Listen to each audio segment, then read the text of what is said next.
Well, happy St. Patrick's Day. I'm here with Dr. Douglas O'Shoan and our senior executive producer, Martin O'Hinton. Do you have any Irish in you? McHinton. Yeah, you got some Irish in you? My mother is a Lynch by, Beautiful. So she's very Irish indeed. And our real Irish member of Political Insiders is celebrating down in Charleston. Won't be joining us today. He said he would be back by Sunday, but he couldn't be sure. Yeah, and even if he is, what kind of shape will be in? Time will tell. Compared to normal shape. Well. Yeah. All right, so last night on Fox News Channel, we had a lot to cover, and we didn't really get into the politics of Obamacare in light of the Florida special election. We did it briefly, but we thought today, for our online audience, who we love, for the next few minutes, let's dig into this thing a little bit, Doug. So we had the special. We talked about it last Monday.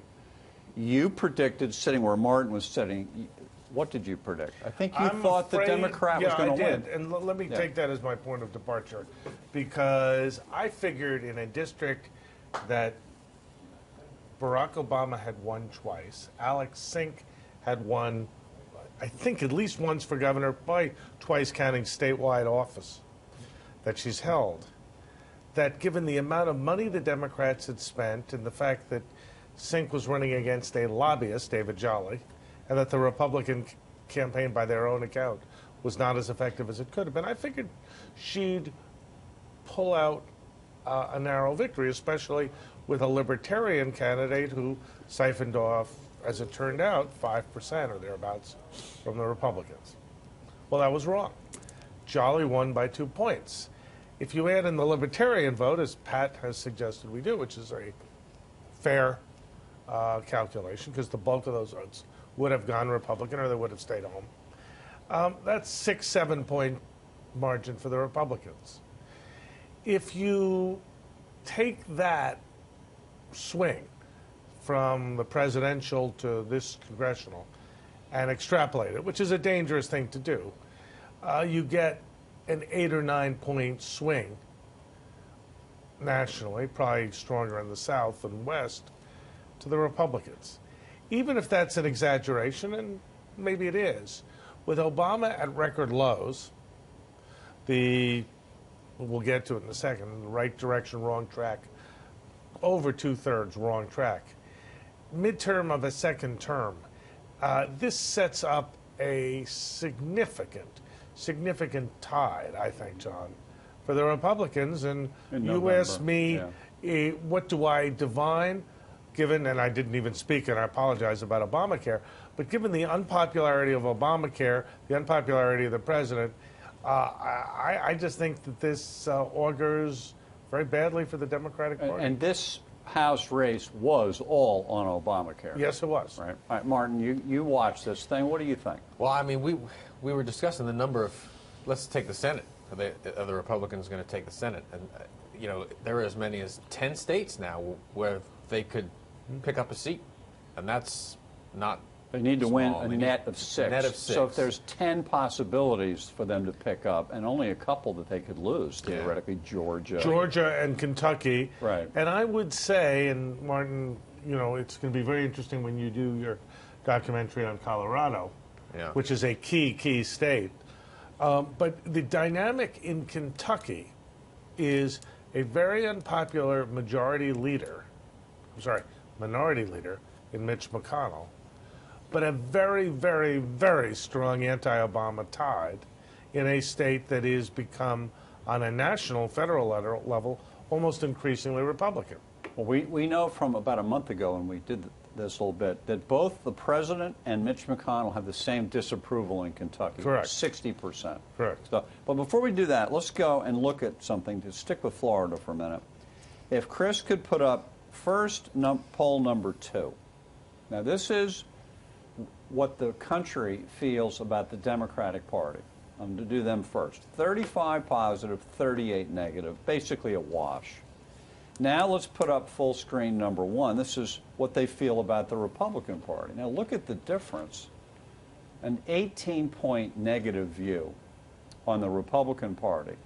And despite that, this bad candidate, Dave Jolly, who last week we talked about going into the Florida race, there was disarray. As you said, he ran a bad campaign. The Republicans in Washington were sniping at him in advance. He still wins. So they're overcoming their institutional negativity of being Republican. Obamacare is swamping all of it, I think. Is that 45 a lot of people in states that are blue? Is that why it skews higher? I mean, We need how to does do that work? state by state. You need to do state Well, that's by what I state. mean. But like on a national election, that's a national poll. But how about the Democrats? No. We're 38 That's what- negative. well, There are a that's- lot of red states. Yeah. I mean, Yeah. But Martin, here's what I would tell you about this.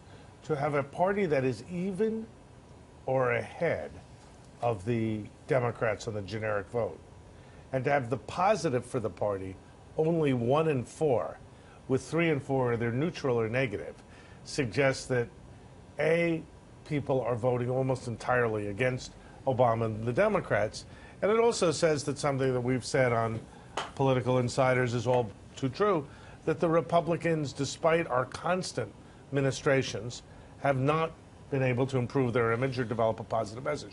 But, John, there is one thing we need to say now, and it's important for our loyal audience.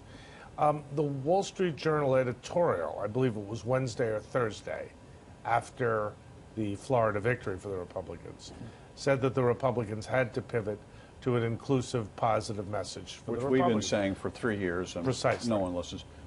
I can't whistle. Can you guys whistle? Not really. Not A little more. That's the sound of Nancy Pelosi whistling past yes. the graveyard. Can we please put up her video? Wait, I should put a hat out. And whistle during this, Martin. Whistle when we run this. Here we go. I'm very proud of our House Democrats and how they have not only embraced the Affordable Care Act because they helped create it, but how proud they are of it. I think that the Republicans are wasting their time using that as their electoral issue, and they will find that out. That was done after Florida. I think it was his I think she Friday, this thing. misspoke. I think she wanted to say, "I hope they're wasting their time." Yeah. Well, that is a very revealing video of what is wrong with the Democrats and why they're going to lose in November. They can't think things through other than sticking with the party orthodoxy. Yeah. They just can't. I mean, it's John, it's amazing to me.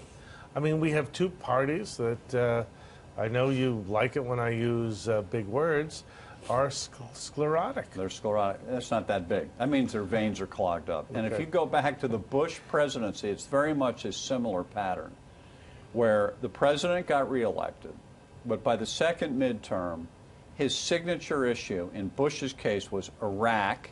In this president's case, it's the health care reform, had grown so unpopular that the second midterm, in this case 2014, they're going to get blown out. And yet, the president remains president. Do they really care, is what I wonder. They're lame ducks. Is Barack Obama losing sleep over the fact that all these Democrats are losing? I'll tell you why he is. He doesn't really mind a divided Senate and House. I mean, he'd rather have a Democratic Senate and House, but he knows he's not going to get that. What he's scared of is a substantial Republican majority in the Senate and House, so that he just spends the entire second term, or what's left of it, trying to defend Obamacare and whatever few things he did. The other thing, John, that we could get is more investigations with a Republican Senate. I know that they've been loath to do it. There are all sorts of reasons, perhaps, why they have. But I think it's fair to say, with a Republican mandate of the type that's least possible, you could see a different approach. The other thing that's going to happen is if the Democrats lose the Senate, the next day, the political world is all going to shift to Hillary Clinton. The Democrats are going to say, screw Obama. He cost us the House Right. and Senate. We don't care anymore. We love Hillary. And they'll be focused on her.